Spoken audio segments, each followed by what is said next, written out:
ರಾತ್ರಿ ಎಲ್ಲ ಕೊಳ್ಳಿದ್ದೇವದ ಥರ ಮನೇನ ಸುತ್ತೊಡಿತಾ ಇರ್ತೀನಿ. ನಾ ಬೆಳಗ್ಗೆ ಬೇಗ ಏಳಬೇಕು ಅಂತಂದರೆ ಅದಾಗತ್ತಾ, ಆದರೂ ಕೂಡ ಎದ್ದು ಕೆಲಸ ಮಾಡಬೇಕು.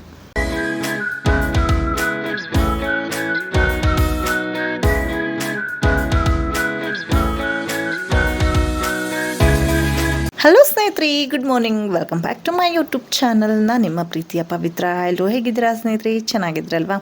ಐ ಹೋಪ್ ನೀವೆಲ್ಲರೂ ಚೆನ್ನಾಗಿದ್ದೀರಾ ಅಂತ ಭಾವಿಸ್ತಾನೆ ಈ ಒಂದು ವ್ಲಾಗನ್ನು ನಿಮ್ಮ ಜೊತೆ ಶೇರ್ ಮಾಡ್ಕೊಳ್ತಾ ಇದ್ದೀನಿ. ಇದು ಶುಕ್ರವಾರದ ಒಂದು ವ್ಲಾಗು, ಅಂದರೆ ಆಷಾಢದ ಮೊದಲನೇ ಶುಕ್ರವಾರದ ವ್ಲಾಗು. ಇವತ್ತು ಎದ್ದಿದ್ದು ಸ್ವಲ್ಪ ಲೇಟ್ ಆಯಿತು. ಸೊ ಎದ್ದು ನಾನೆಲ್ಲ ಕಸ ಗುಡಿಸಿ ನೆಲ ಒರೆಸಿ ಬಾಗಿಲಿಗೆ ರಂಗೋಲಿ ಹಾಕ್ಕೊಂಡು ಬಂದೆ. ಅಷ್ಟರಲ್ಲೇ ಮಕ್ಕಳು ಕೂಡ ಫ್ರೆಶ್ ಅಪ್ ಆಗಿ ವಿಭೂತಿ ಹಚ್ಕೊಳ್ತಿದ್ದಾರೆ. ಇನ್ನು ನಾನು ಯಾಕೆ ಲೇಟ್ ಆಗಿದ್ದೆ ಅನ್ನೋದನ್ನು ನಿಮ್ಮ ಜೊತೆ ಶೇರ್ ಮಾಡ್ಕೊಳ್ತೀನಿ.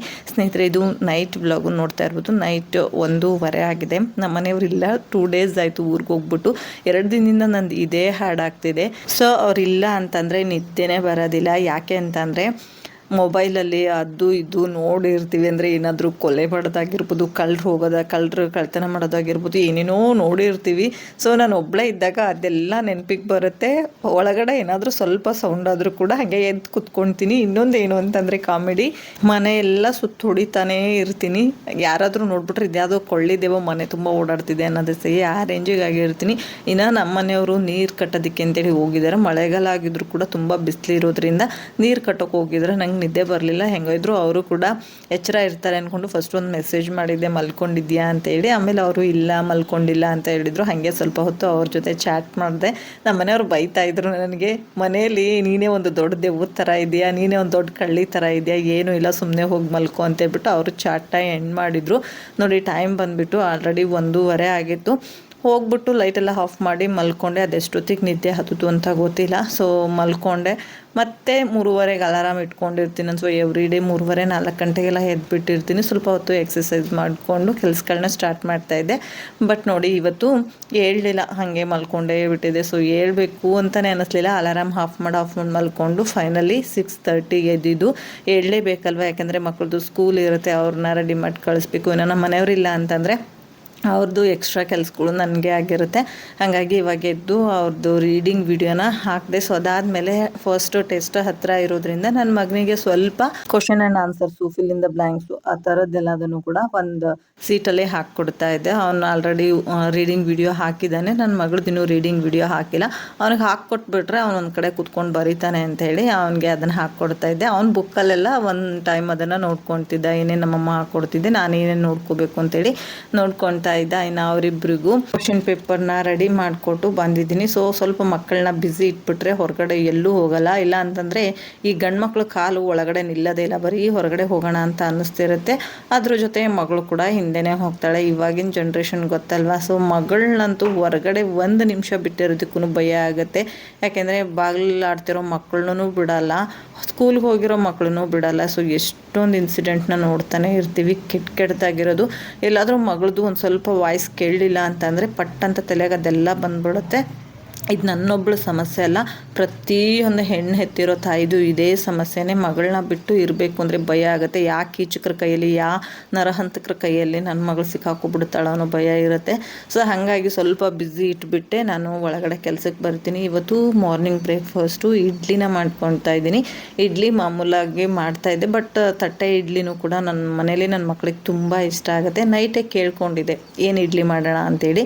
ಅದಕ್ಕೆ ಇಬ್ಬರದು ಒಂದೇ ಆನ್ಸರ್ ಆಗಿತ್ತು, ತಟ್ಟೆ ಇಡ್ಲಿ ಮಾಡಮ್ಮ ಅಂಥೇಳಿ. ತುಂಬ ದಿನ ಆಗಿತ್ತು ತಟ್ಟೆ ಇಡ್ಲಿನ ಮಾಡಿ. ಹಾಗಾಗಿ ತಟ್ಟೆ ಇಡ್ಲಿ ಮಾಡೋಣ ಅಂಥೇಳಿ ತಟ್ಟೆ ಇಡ್ಲಿಗೆ ಸ್ಟ್ಯಾಂಡ್ನ ನೈಟೇ ತೆಗೆಸ್ಕೊಂಡು ಎಲ್ಲ ತೊಳೆದಿಟ್ಕೊಂಡಿದ್ದೆ. ಒಂದು ಸೈಡಲ್ಲಿ ಸಾಂಬಾರನ್ನ ಕೂಡ ಕುದಕ್ಕೆ ಇಟ್ಕೊಂಡಿದ್ದೆ. ಸೊ ನಿನ್ನೆ ನಾನು ಮಸ್ಸೊಪ್ಪು ಸಾಂಬಾರು ಮಾಡಿದ್ದೆ. ನನಗೆ ಮಸ್ಸೊಪ್ಪು ಸಾಂಬಾರು ಮಾಡಿದ್ರೆ ನನಗೆ ಇಡ್ಲಿ ಮಾಡಬೇಕು ಅಂತ ಅನಿಸುತ್ತೆ, ತುಂಬಾ ರುಚಿಯಾಗಿರುತ್ತೆ. ಹಾಗೆ ಅದ್ರ ಜೊತೆಗೆ ಟೊಮೊಟೊ ಚಟ್ನಿ ಮಾಡ್ಕೊತಾ ಇದ್ದೀನಿ. ಇಡ್ಲಿ ದೋಸೆಗೆ ಬೆಸ್ಟ್ ಕಾಂಬಿನೇಷನ್ ಈ ಟೊಮೊಟೊ ಚಟ್ನಿ. ತೆಂಗಿನಕಾಯಿ ಇರಲಿಲ್ಲ, ಸೊ ಹಂಗಾಗಿ ಈ ಚಟ್ನಿನ ಮಾಡ್ಕೊತಾ ಇದ್ದೀನಿ. ತುಂಬ ರುಚಿಯಾಗಿರುತ್ತೆ. ಇದ್ರದ್ದು ಕಂಪ್ಲೀಟ್ ವಿಡಿಯೋನ ನಾನು ನನ್ನ ಕುಕ್ಕಿಂಗ್ ಚಾನಲಲ್ಲಿ ಹಾಕ್ಕೊಂಡಿದ್ದೀನಿ. ನಿಜವಾಗ್ಲೂ ಸಾಂಬಾರೇ ಬೇಡ ಅಂತ ಅನಿಸೋಯ್ತು ನನಗೆ. ಮಸ್ಸೊಪ್ಪು ಸಾಂಬಾರು ಇಡ್ಲಿ ತುಂಬ ಇಷ್ಟ, ಬಟ್ ಈ ಚಟ್ನಿ ಟೇಸ್ಟ್ ನೋಡಿಬಿಟ್ರೆ ನನಗೆ ಸಾಂಬಾರೇ ಬೇಡ ಅನಿಸೋಯ್ತು, ಅಷ್ಟು ರುಚಿಯಾಗಿತ್ತು. ನೀವು ಕೂಡ ಒಂದು ಸಾರಿ ಟ್ರೈ ಮಾಡಿ. ಇದ್ರ ಕಂಪ್ಲೀಟ್ ವಿಡಿಯೋ ನನ್ನ ಕುಕ್ಕಿಂಗ್ ಚಾನಲಲ್ಲಿ ಶೇರ್ ಮಾಡ್ಕೊಂಡಿದ್ದೀನಿ, ದಯವಿಟ್ಟು ಚೆಕ್ ಮಾಡಿ. ಹಾಗೆ ನಮ್ಮನೆಯವರು ಕೂಡ ಊರಿಂದ ಬಂದರು. ಬಂದ ತಕ್ಷಣ ಸ್ನಾನ ಮುಗಿಸ್ಕೊಂಡು ಅವರು ಕೂಡ ಬ್ರೇಕ್ಫಾಸ್ಟ್ ಮಾಡಿದ್ರು. ಇನ್ನು ಮಕ್ಕಳು ಕೂಡ ಸ್ಕೂಲಿಗೆ ರೆಡಿ ಆಗಿದ್ದಾರೆ. ಇವತ್ತು ಅವ್ರ ಪಪ್ಪನೇ ಬಿಟ್ಟು ಬರ್ತಾರೆ ಅಂತ 10 ಗಂಟೆ ಮೇಲೆ ಕೆಲ್ಸಕ್ಕೆ ಕರೆದಿದ್ದಾರೆ. ಅಷ್ಟರಲ್ಲಿ ನಾನೇ ಮಕ್ಕಳನ್ನ ಬಿಟ್ಟು ಬರ್ತೀನಿ ಅಂತ ಹೇಳಿ ಹೊರಟಿದ್ದಾರೆ. ಅವ್ರಿಗೂ ಕೂಡ 2 ಡೇಸಿಂದ ಮಕ್ಕಳ ಜೊತೆ ಟೈಮ್ ಸ್ಪೆಂಡ್ ಮಾಡಿಲ್ಲ. ನೀವು ಸುಮಾರು ವಿಡಿಯೋದಲ್ಲಿ ನೋಡ್ತಿರ್ತೀರ, ನಮ್ಮ ಮನೆಯವರು ಮಕ್ಕಳನ್ನ ಬಿಟ್ಟು ಇರೋದೇ ಇಲ್ಲ. ನಾನಾದರೂ ಬೇಕಿದ್ರೆ 1 ದಿನ 2 ದಿನ ಇದ್ಬಿಡ್ತೀನಿ ಮಕ್ಕಳನ್ನ ಬಿಟ್ಟು. ನಮ್ಮ ಮನೆಯವರು 1-2 ದಿನ ಇದ್ರೇ 1-2 ವರ್ಷ ಇದ್ದ ಹಾಗೆ ಫೀಲ್ ಮಾಡ್ತಾರೆ. ಅದೇನೋ ಗೊತ್ತಿಲ್ಲ, ಅವ್ರಿಗೆ ಒಟ್ಟು ಮಕ್ಕಳು ಇರಲೇಬೇಕು ಕಣ್ಣೆದ್ರಿಗೆ. ಎಸ್ಪೆಷಲಿ ಮಗಳಂತೂ ಕಣ್ಣೆದ್ರಿಗೆ ಇರಲೇಬೇಕು. ಇದು ನಮ್ಮ ಮನೆಯವ್ರದ್ದು ಮಾತ್ರ ಸಮಸ್ಯೆ ಅಲ್ಲ, ಅಂದರೆ ಅಪ್ಪ ಅನ್ಸ್ಕೊಂಡಿರೋರು ಒಬ್ಬರು ಸಮಸ್ಯೆ ಅಲ್ಲ. ತುಂಬ ಜನ ಹೆಣ್ಮಕ್ಳು ತಂದೆ ಅಂದರೆ ಹಾಗೇ ಗಂಡು ಮಕ್ಳಿಗೆ ಅಷ್ಟು ಲೈಕ್ ಮಾಡ್ತಾರೋ ಇಲ್ವೋ, ಹೆಣ್ಮಕ್ಳು ಮಾತ್ರ ಕಣ್ಣೆದ್ರಿಗೆ ಕಾಣ್ತಾನೆ ಇರಬೇಕು. ಸೊ ಇನ್ನು ಅವ್ರಿಗೆ ಸ್ಕೂಲಿಗೆ ಬಾಯ್ ಹೇಳಿಬಿಟ್ಟು ನಾನು ಕೂಡ ಬ್ರೇಕ್ಫಾಸ್ಟ್ನ ಮಾಡ್ತಾಯಿದ್ದೀನಿ. ಆಲ್ರೆಡಿ ಒಂದು ಇಡ್ಲಿನ ಬಾರಿಸಿದ್ದಾಯಿತು, ಇವಾಗ ಇನ್ನೊಂದು ಇಡ್ಲಿ ಹಾಕ್ಕೊಂಡು ತಿನ್ಕೊತಿದ್ದೀನಿ. ಸ್ನೇಹಿತರೆ, ಅವರು ಮಕ್ಕಳನ್ನ ಸ್ಕೂಲಿಗೆ ಕಳಿಸಿ ಅಲ್ಲಿಂದ ಕೆಲ್ಸಕ್ಕೆ ಹೋಗಿದ್ದಾರೆ. ಸೊ ಬಂದು ಸ್ವಲ್ಪ ಟೀ ಕುಡ್ಕೊಂಡು ಕೆಲ್ಸಕ್ಕೆ ಹೋದರು. ಬೆಳಗ್ಗೆ ತಿಂಡಿ ತಿಂದ ಮೇಲೆ ಟೀ ಕುಡಿಯೋಕ್ಕಾಗಿರಲಿಲ್ಲ. ಯಾಕೆ ಅಂತಂದರೆ ಸ್ಕೂಲಿಗೆ ಕಳ್ಸೋದಕ್ಕೆ ಟೈಮ್ ಆಗಿತ್ತು. ಹಾಗಾಗಿ ನಾನೇ ಹೋಗ್ತೀನಿ ಅಂದೆ. ಆದರೂ 2 ಡೇಸ್ ಮಕ್ಕಳ ಜೊತೆ ಜಾಸ್ತಿ ನಮ್ಮನೇಲಿ ಟೈಮ್ ಸ್ಪೆಂಡ್ ಮಾಡಿಲ್ಲ, ಊರಿಗೆ ಹೋಗಿರೋದ್ರಿಂದ. ಇನ್ನು ಇವತ್ತು ಟೈಮ್ ಸ್ಪೆಂಡ್ ಮಾಡಬೇಕು ಅಂತ ಅವ್ರಿಗೂ ಇಲ್ಲ ಕಣೆ ನಾನೇ ಹೋಗ್ತೀನಿ ಅಂತ ಹೇಳ್ಬಿಟ್ಟು ಹೋಗಿದ್ರು. ಸೊ ಹೋಗಿ ಮಕ್ಕಳನ್ನ ಕಳಿಸ್ಬಂದು ಟೀ ಕುಡಿದು ಕೆಲ್ಸಕ್ಕೆ ಹೋಗಿದ್ದಾರೆ. ಇನ್ನು ನಂದು ಇವತ್ತು ಪೂಜೆ ನನಗೆ ಬಿಟ್ಟು ಹೋಗಿದ್ದಾರೆ. ಯಾಕೆಂದರೆ ಅವರು ಊರಿಗೆ ಹೋಗಿದ್ರಲ್ವ, ಸೊ ನಿದ್ದೆ ಇಲ್ಲ, ಗೆಟ್ಟು ಟಯರ್ಡ್ ಆಗಿದ್ರು. ಅದರಲ್ಲಿ ಬೇರೆ ಮೊನ್ನೆ ಟ್ಯಾಕ್ಟ್ರಿ ಏನೋ ರಿಪೇರಿ ಮಾಡೋಕ್ಕೆ ಹೋಗಿ ಕಬ್ಬನ್ನ ಕೈಗೆ ತಾಕಿ ತುಂಬ ಪೆಟ್ಟಾಗ್ಬಿಟ್ಟಿದ್ದೆ. ಹಾಗಾಗಿ ಊಟನೂ ಕೂಡ ಸ್ಪೂನಲ್ಲೇ ಮಾಡ್ತಿದ್ದಾರೆ.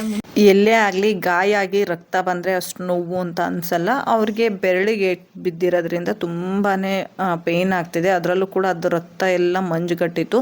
ಅದನ್ನು ನಮ್ಮ ಮನೆಯವ್ರು ಏನು ಮಾಡಿದ್ದಾರೆ, ಒಂದು ಪಿನ್ ತೆಗೆದು ಅದರಿಂದ ಕೆಟ್ಟ ರಕ್ತ ಎಲ್ಲ ತೆಗೆದಿದ್ದಾರೆ. ಹಾಗಾಗಿ ಅದು ಅವ್ರಿಗೆ ತುಂಬಾ ಪೇಯ್ನ್ ಆಗಿತ್ತು. ಸೊ ಹಂಗಾಗಿ ಅವರು ಇವಾಗ ಸ್ಪೂನಲ್ಲಿ ಊಟ ಮಾಡ್ತಿದ್ದಾರೆ. ಅದೇನು ಒಲೆ ನೀರು ಬೇರೆ ಕಟ್ ಬಂದಿದ್ದಾರೆ. ಏನಾದ್ರು ಕೆಲಸ ಮಾಡಬೇಕು ಅಂತಂದರೆ ಒಂದು ಸ್ವಲ್ಪ ನೀರಲ್ಲಿ ಜಾಸ್ತಿ ಹೊತ್ತು ಕೈ ಆಡಿದ್ರೆ ಚುಟು ಚುಟು ಅಂತ ಇದೆ ಅಂತ ಹೇಳಿದ ಅಂತಿರ್ತಾರೆ. ನಾನು ಪಾತ್ರೆ ಎಲ್ಲ ತೊಳ್ಕೊಂಡು ಇನ್ನೊಂದ್ಸರಿ ಕಸ ಗುಡಿಸ್ಕೊಂಡು ಸ್ನಾನ ಮಾಡ್ಕೊಂಡು ಬಂದೆ. ಬೆಳಗ್ಗೆ ಎದ್ದ ತಕ್ಷಣ ದೇವ್ರದ್ದು ಸ್ತೋತ್ರಗಳನ್ನ ಹಾಕ್ಕೊಳ್ತಿರ್ತೀನಿ. ನಮ್ಮ ಮನೆಯವ್ರದ್ದು ಹಳೆ ಮೊಬೈಲ್ ಇತ್ತಲ್ವ, ಸೊ ಅದರಲ್ಲಿ ಕೆಲವೊಂದಿಷ್ಟು ನಾನು ಡೌನ್ಲೋಡ್ ಮಾಡಿ ಇಟ್ಟಿದ್ದೀನಿ. ಸೊ ಅದರಲ್ಲಿ ನಾನು ಸ್ತೋತ್ರಗಳನ್ನ ಕೇಳ್ತಿರ್ತೀನಿ. ಬೆಳಗ್ಗೆ ಅವರು ಪೂಜೆ ಮಾಡ್ತಿರ್ತಾರಲ್ವ, ಹಾಕಿಟ್ಟಿರ್ತೀನಿ. ಬಟ್ ಇವಾಗ ನಾನು ಪೂಜೆ ಮಾಡ್ತಿರೋದ್ರಿಂದ ಇವಾಗಲೂ ಕೂಡ ಹಾಕ್ಕೊಂಡು ಪೂಜೆ ಮಾಡ್ತಾಯಿದ್ದೀನಿ. ಹಾಗೆ ನಿನ್ನೆ ನನ್ನ ದೊಡ್ಡಕ್ಕ ಫೋನ್ ಮಾಡಿದ್ಲು ನೈಟು. ಸೊ ಆಷಾಢ ಸ್ಟಾರ್ಟ್ ಆಗಿದೆ. ಅದರಲ್ಲೂ ಶುಕ್ರವಾರ ದಿನ ನೀವು ಹೆಂಗೆ ಇದ್ರೂ ಕಳಶ ತುಂಬಿ ಪೂಜೆ ಮಾಡ್ತೀರಾ. ಸೊ ಲಕ್ಷ್ಮೀ ದೇವಿಗೆ ತುಂಬ ಪ್ರಿಯವಾಗಿದ್ದು ಅಂತಂದರೆ ಸ್ವೀಟು. ಸೊ ಏನಾದರೂ ಸ್ವೀಟ್ನ ಮಾಡಿ ದೇವರಿಗೆ ನೈವೇದ್ಯ ಮಾಡು ಅಂತ ಹೇಳಿದ್ಲು. ನಾನು ಯಾಕೆ ಅಂತಲೂ ಕೇಳಲಿಲ್ಲ. ಓಕೆ ಸರಿ ಮಾಡ್ತೀನಿ ಬಿಡು ಅಂತ ಹೇಳಿದೆ. ಏನೋ ದೇವರಿಗೆ ಸ್ವೀಟ್ ಮಾಡಿ ನೈವೇದ್ಯ ಮಾಡೋದು ಏನು ತಪ್ಪಲ್ಲ ಅಲ್ವಾ. ಸೊ ಹಂಗಾಗಿ 4 ಶುಕ್ರವಾರ ಮಾಡು ಅಂತ ಹೇಳಿದ್ದಾಳೆ. ಸೊ ಓಕೆ ಅಂತ ಹೇಳಿದ್ದೀನಿ. ಅದೇ ರೀತಿ ಇವತ್ತು ಶಾವಿಗೆ ಪಾಯಸ ಮಾಡೋಣ ಅಂಥೇಳಿ ನಾನಿಲ್ಲಿ ಶಾವಿಗೆನೆಲ್ಲ ಹುರಿದಿಟ್ಕೊಳ್ತಾ ಇದ್ದೀನಿ. ಈ ರೀತಿ ತುಪ್ಪ ಹಾಕ್ಬಿಟ್ಟು ಬ್ರೌನಾಗಿ ಹುರ್ಕೋಬೇಕು. ಈ ರೀತಿ ತುಪ್ಪ ಹಾಕ್ಬಿಟ್ಟು ಬ್ರೌನಾಗಿ ಹುರ್ಕೊಂಡಿದ್ದೀನಿ. ಹಾಗೆ ನಮ್ಮ ಮನೆಯವರು ಬೆಳಗ್ಗೆ ಊರಿಂದ ಬರುವಾಗ ಹಾಲು ಕೂಡ ತೊಗೊಂಬಂದಿದ್ರು. ಅದನ್ನು ಕೂಡ ನಾನು ಕಾಯಿಸಿ ಇಟ್ಕೊಂಡಿದ್ದೀನಿ. ಒಂದು ಕಡೆ ಶಾವಿಗೆ ಹುರಿತಾನೆ, ಇನ್ನೊಂದು ಕಡೆ ನಾನು ನೀರನ್ನು ಕೂಡ ಕುದಿಯೋದಕ್ಕೆ ಇಟ್ಕೊಂಡಿದ್ದೀನಿ. ನೀರು ಚೆನ್ನಾಗಿ ಕುದ್ಮೇಲೆ ಹಾಕಬೇಕು. ಹಾಲು ಜಾಸ್ತಿನೇ ಇತ್ತು, ಹಾಲು ಹಾಕಿ ನಾನು ಪಾಯಸನ ಮಾಡ್ಬೋದಿತ್ತು. ಬಟ್ ನನ್ನ ಮಗಳಿಗೆ ಹಾಲು ಅಂದರೆ ತುಂಬ ಇಷ್ಟ. ಸೊ ಹಾಲು ಇದ್ಬಿಟ್ರೆ ಹೊಟ್ಟೆ ತುಂಬ ಊಟ ಮಾಡ್ತಾಳೆ. ಆಮೇಲೆ ಸಂಜೆ ಮತ್ತು ಬೆಳಗ್ಗೆ ಹಾಲು ಕೂಡ ಒಂದೊಂದು ಲೋಟದಲ್ಲಿ ಕುಡಿದ್ಬಿಡ್ತಾಳೆ. ನಾನು ಮಕ್ಳಿಗೆ ಪಾಕೆಟ್ ಹಾಲು ಕುಡಿಸಲ್ಲ, ನನಗದು ಅಭ್ಯಾಸ ಇಲ್ಲ. ಸೊ ಹಂಗಾಗಿ ಈ ರೀತಿ ಊರಿಂದ ತಂದಾಗ ನನ್ನ ಮಗಳು ತುಂಬ ಇಷ್ಟಪಟ್ಟು ಹಾಲು ಕುಡಿತಾಳೆ ಅಂಥೇಳಿ ನಾನು ಇವತ್ತು ಹಾಲು ಹಾಕಿ ಪಾಯಸ ಮಾಡೋದಕ್ಕೆ ಹೋಗಲಿಲ್ಲ. ನಾನಿಲ್ಲಿ ಶಾವಿಗೆನ ನೀಟಾಗಿ ಫ್ರೈ ಮಾಡಿಕೊಂಡು ಕುದೀತಿರೋಂಥ ನೀರನ್ನ ಹಾಕ್ಕೊಂಡು ಇದಕ್ಕೆ 1 ಚಿಟಿಕೆ ಉಪ್ಪು ಮತ್ತು ಒಂದು ಸ್ವಲ್ಪ ಏಲಕ್ಕಿ ಶುಂಠಿ ಪುಡಿ ಹಾಕ್ಕೊಂಡಿದ್ದೀನಿ. ಇಷ್ಟನ್ನು ಹಾಕ್ಕೊಂಡು ಶಾವಿಗೆನ ನೀಟಾಗಿ ಬೇಯಿಸ್ಕೊಳ್ತೀನಿ. ಶಾವಿಗೆ ಎಲ್ಲ ನೀಟಾಗಿ ಬೆಂದ ನಂತರ ಇದಕ್ಕೆ ನಾನು 1/4 ಬಟ್ಲದಷ್ಟು ಸಕ್ಕರೆನ ಹಾಕ್ಕೊಂಡಿದ್ದೀನಿ. ಶಾವಿಗೆ ಬೆಂದ ಮೇಲೆ ಸಕ್ಕರೆನ ಹಾಕ್ಕೊಳ್ಳಿ.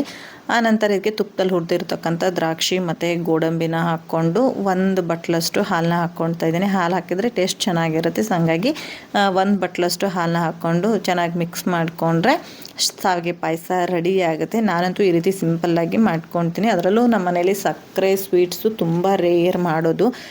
ಒಂದೊಂದು ಸಾರಿ ಶಾವಿಗೆ ಪಾಯಸ ಮಾಡಿದ್ರೆ ನಾನು ಬೆಲ್ಲ ಹಾಕಿ ಮಾಡ್ತೀನಿ. ಯಾಕೆಂದರೆ ನಮ್ಮ ಮನೇಲಿ ಸಕ್ಕರೆ ಹಾಕಿರೋ ಸ್ವೀಟ್ನ ನಮ್ಮ ಮನೆಯವ್ರು ಇಷ್ಟಪಡಲ್ಲ. ಸೊ ಹಂಗಾಗಿ ಆದರೂ ಇವತ್ತು ಸಕ್ಕರೆನ ಹಾಕಿನೇ ನಾನು ಶಾವಿಗೆ ಪಾಯಸನ ಮಾಡಿದ್ದೀನಿ. ಇವಾಗ 1 ಬಟ್ಲಲ್ಲಿ ತೆಗೆದ್ಬಿಟ್ಟು ದೇವರಿಗೆ ನೈವೇದ್ಯ ಮಾಡೋಣ ಅಂಥೇಳಿ ಮಾಡ್ತಾಯಿದ್ದೀನಿ. ನೋಡಿ ಒಂದು ಸ್ವಲ್ಪ ಹೊತ್ತಿಗೆ ಆಲ್ರೆಡಿ ಸ್ವಲ್ಪ ಗಟ್ಟಿ ಆಗಿಬಿಡುತ್ತು. ಅದು ಬೇಗ ಗಟ್ಟಿ ಆಗಿಬಿಡತ್ತೆ ಶಾವಿಗೆ ಪಾಯಸ. ಸೊ ಈಗ ದೇವರಿಗೆ ನೈವೇದ್ಯ ಮಾಡ್ಕೊಂಡ್ಬಿಡ್ತೀನಿ. ದೇವರಿಗೆ ನೈವೇದ್ಯ ಮಾಡಿಕೊಂಡು ಇನ್ನು ನಿನ್ನೆ ಮಾಡಿರೋ ಸೊಪ್ಪು ಸಾಂಬಾರು ಇಡ್ಲಿಗೆ ಆಗ್ಬಿಟ್ಟು ಸ್ವಲ್ಪ ಮಿಕ್ಕಿದೆ. ಅಂದರೆ ಇವಾಗ ಮಧ್ಯಾಹ್ನದ ಊಟಕ್ಕೆ ಆಗುತ್ತೆ. ನೈಟ್ ಊಟಕ್ಕೆ ಮತ್ತೇನಾದರೂ ಅಡುಗೆ ರೆಡಿ ಮಾಡಬೇಕಂದ್ರೆ ಸಾಂಬಾರು ರೆಡಿ ಮಾಡಬೇಕು. ನೋಡಿ, ಇದು ನೈಟ್ ವಿಡಿಯೋ ನಾನು ನಿಮ್ಮ ಜೊತೆ ಶೇರ್ ಮಾಡ್ಕೊತಾ ಇದ್ದೀನಿ. ಇಲ್ಲಿ ನಾನು ಒಂದು ಸೈಡಲ್ಲಿ ಮಜ್ಜಿಗೆ ಸಾಂಬಾರನ್ನ ಮಾಡ್ಕೊಂಡಿದ್ದೀನಿ, ಇನ್ನೊಂದು ಸೈಡಲ್ಲಿ ರೈಸಿಗೆ ಇಟ್ಕೊಂಡಿದ್ದೀನಿ. ಹಾಗೆ ಅತ್ತೆ ಊರಿಂದ ಹಪ್ಪಳ ಕಳಿಸಿದ್ರು, ಇದನ್ನು ಕೂಡ ನಾನು ಇವಾಗ ಫ್ರೈ ಮಾಡ್ಕೊತೀನಿ. ಹಾಗೆ ಸ್ನೇಹಿತರೆ, ಇದ್ರ ಜೊತೆ ಇವತ್ತಿನ ವ್ಲಾಗ್ ಕೂಡ ಎಂಡ್ ಮಾಡ್ತಾ ಇದ್ದೀನಿ. ಇಷ್ಟ ಆದರೆ ಲೈಕ್ ಮಾಡೋದನ್ನು ಮರಿಬೇಡಿ. ಹಾಗೆ ಯಾರೆಲ್ಲ ನನ್ನ ಚಾನಲ್ನ ಸಬ್ಸ್ಕ್ರೈಬ್ ಮಾಡದೆ ವಾಚ್ ಮಾಡ್ತಾ ಇದ್ದೀರಾ, ಪ್ಲೀಸ್ ಸಬ್ಸ್ಕ್ರೈಬ್ ಮಾಡಿಕೊಂಡು ವಾಚ್ ಮಾಡಿ. ಹಾಗೆ ಫಸ್ಟ್ ಟೈಮ್ ಯಾರು ನೋಡ್ತಾ ಇದ್ರೆ ನಿಮಗೂ ಅಷ್ಟೇ ಹಂಬಲ್ ರಿಕ್ವೆಸ್ಟ್, ದಯವಿಟ್ಟು ಸಬ್ಸ್ಕ್ರೈಬ್ ಮಾಡ್ಕೊಂಡು ನೋಡಿ, ಸಪೋರ್ಟ್ ಮಾಡಿ. Thank you for the watching. Love you all. Take care. Bye. Good night.